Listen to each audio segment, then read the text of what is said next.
I hope you are doing well, and I'm happy to meet you here again today to share some small tips that could make a great difference into your personal life or your professional life. Today, we are going to continue with the 7 habits of highly effective people. You remember we already talked about the three first habits. The first one that was the be proactive. The second one that was begin with the end in mind, and the third one that we did was think first thing first. It was first thing first.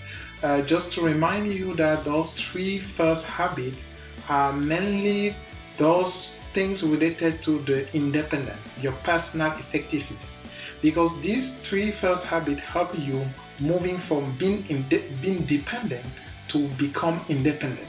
You are not, your action, your way of behaving is not anymore linked to orient to outside event. You act yourself like in your personal behavior, and then you start taking control of what happened.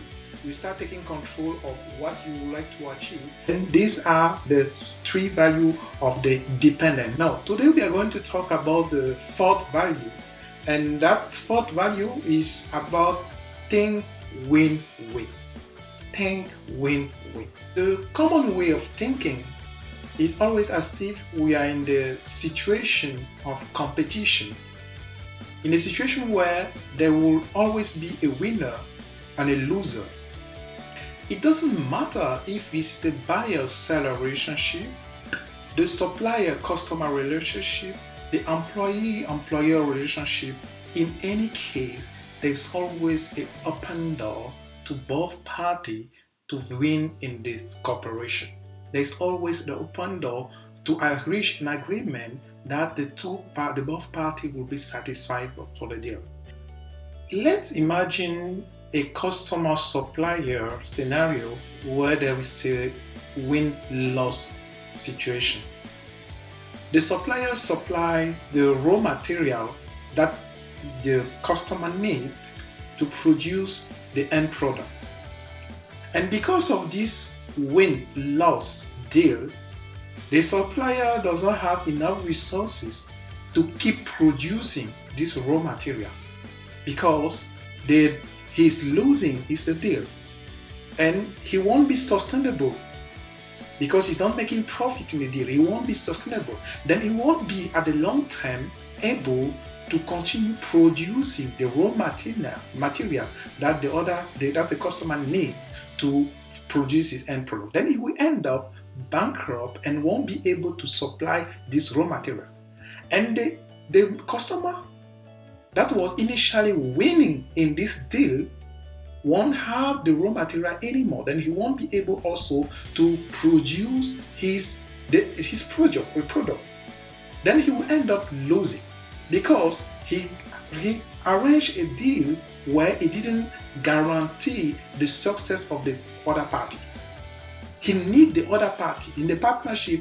He needs the other party to be able to grow. He needs the supplier to continue be able to supply the raw material for him to be able to produce the good.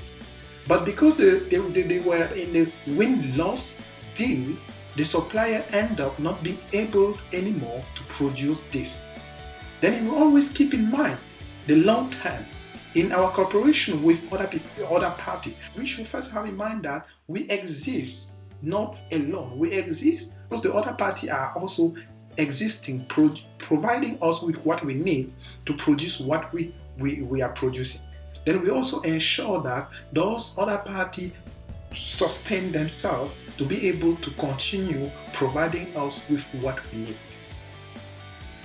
Then we invite you, if you are not doing it yet, we invite you to start doing it. In any kind of partnership, in any kind of deal that you have, you always have not only to look for your own interests, you have to look for the other party interests, and make sure that you end up with a deal that benefits both you and the other party, because it's the only way to ensure the sustainability, to ensure the mutual satisfaction. This requires, among others, to have the integrity and the abundance mentality. Integrity means you should mean what you say and you should say what you mean. And the abundance mentality means you ought not only to think that in order to win, the other people should lose. You can be in the situation where both parties are winning. That's what I wanted to share with you about this value. Think win-win. See you next time for the fifth value. Thank you. Bye.